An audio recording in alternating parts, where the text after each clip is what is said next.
Olá, tudo bem? Sou professora Dilma Magalhães e essa é nossa aula de produção textual. Iremos falar sobre o gênero relato de viagem. A palavra relato é um substantivo masculino, no qual relato significa ação ou efeito de relatar, narração, descrição, explanação ou explicação feita oralmente sobre uma situação ou acontecimento. Relato de experiência. Essa palavra é de origem latim, que significa relatos.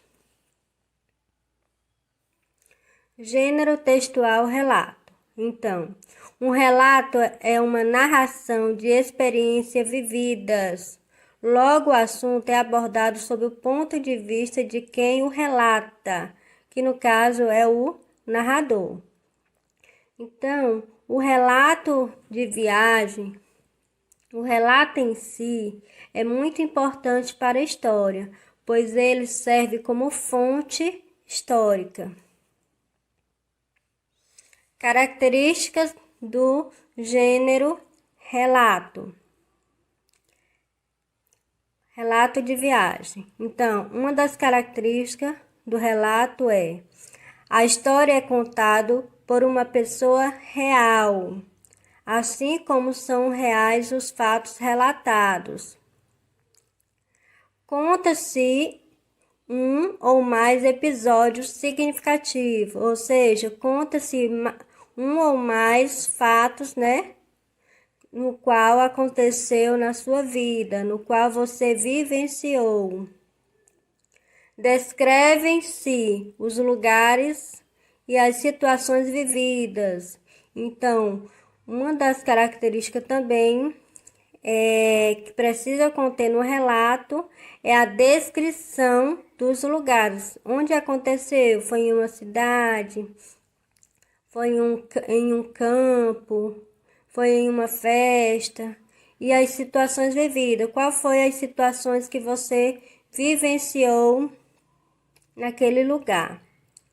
Fornecem-se indicações precisas de tempo e lugar. Então, você precisa marcar, Você precisa citar no seu texto o tempo. Qual foi o tempo que ocorreu, O ano. E o lugar. O autor expõe seu modo particular de ver e sentir os acontecimentos relatados. Então, dentro do relato, o autor, o narrador, que no caso é o narrador personagem, é o narrador que narra e ao mesmo tempo participa da história, do relato, ele coloca ali os seus sentimentos, as suas emoções, o seu vivenciamento sobre aquele acontecimento. E parte do texto é descritivo e a outra parte é narrativa. Então, dentro do relato de viagem, existem os dois tipos textuais, que no caso é o descritivo e a parte do texto no qual é narrativa, no qual você conta a história, você narra a história. Os verbos e os pronomes são usados predominantemente na primeira pessoa. Então, você é o autor, você é o narrador, então será contado na primeira pessoa. Os fatos relatados são apresentados numa sequência cronológica, ou seja, de acordo com o calendário, de acordo com o relógio. E o tempo verbal geralmente é o pretérito perfeito do modo indicativo. Então, quer dizer que o tempo é o tempo passado. Você vai relatar algo que você já vivenciou. Presente histórico. A possibilidade do relato ser contado no tempo presente. Ele tem efeito de realçar os acontecimentos para que o leitor ter a impressão de estar observando o acontecimento enquanto é contado. Então, o relato também ele pode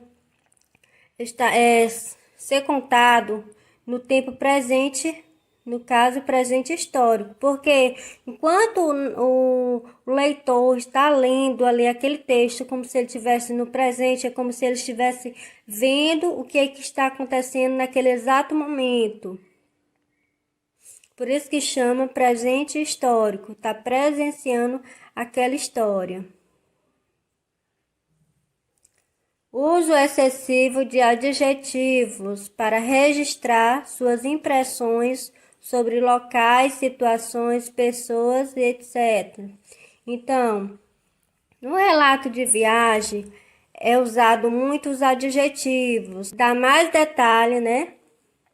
Caracterizar, descrever minuciosamente tanto os lugares, as situações como as pessoas. Porque descrever vai detalhar esses elementos no relato de viagem.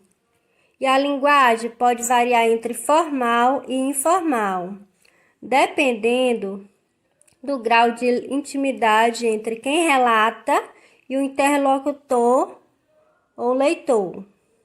Então, no relato de viagem, a linguagem pode ser tanto formal, né, aquela padronizada, como aquela informal, aquela que nós usamos no dia a dia, no cotidiano.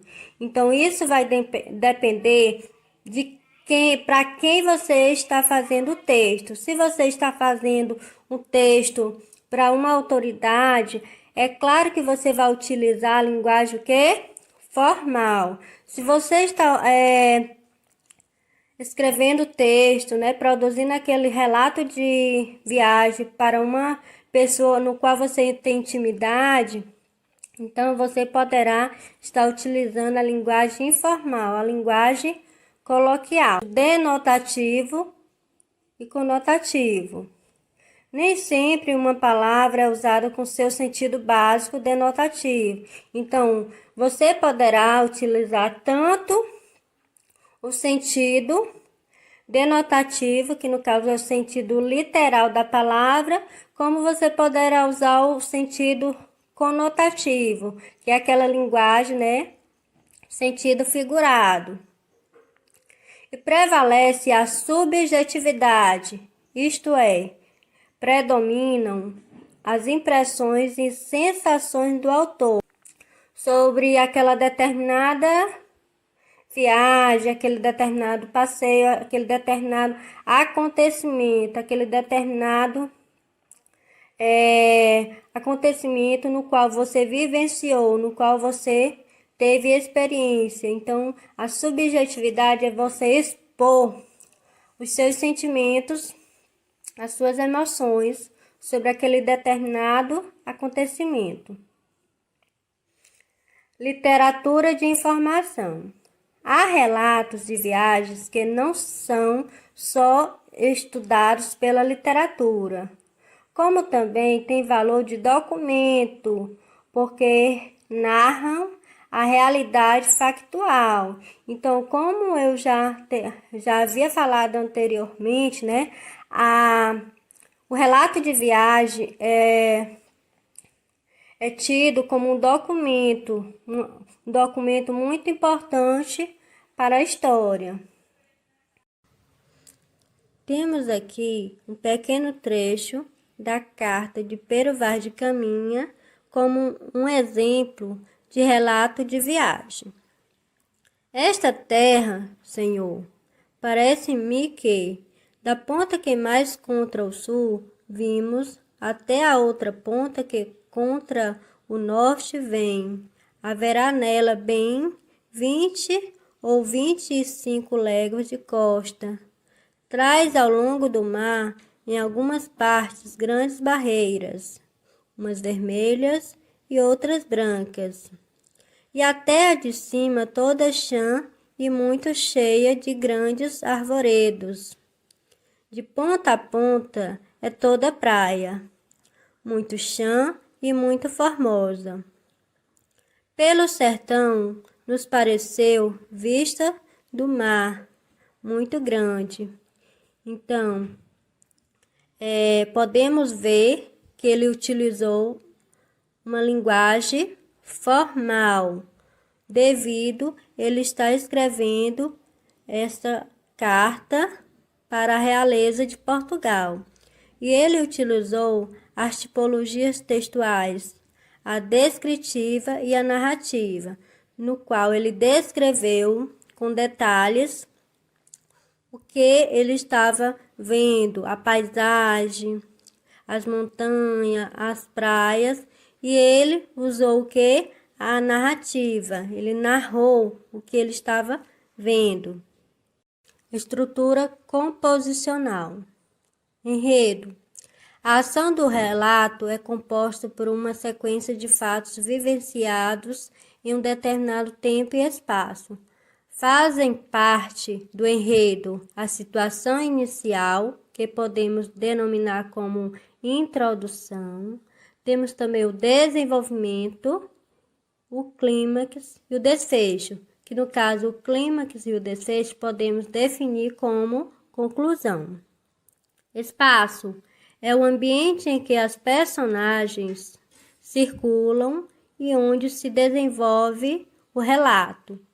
Foco narrativo, a posição do narrador em relação à narrativa. O narrador é personagem, então os verbos têm que estar na primeira pessoa. Tempo, quando acontece o relato, classificado como cronológico, que no caso é baseado no calendário ou no relógio.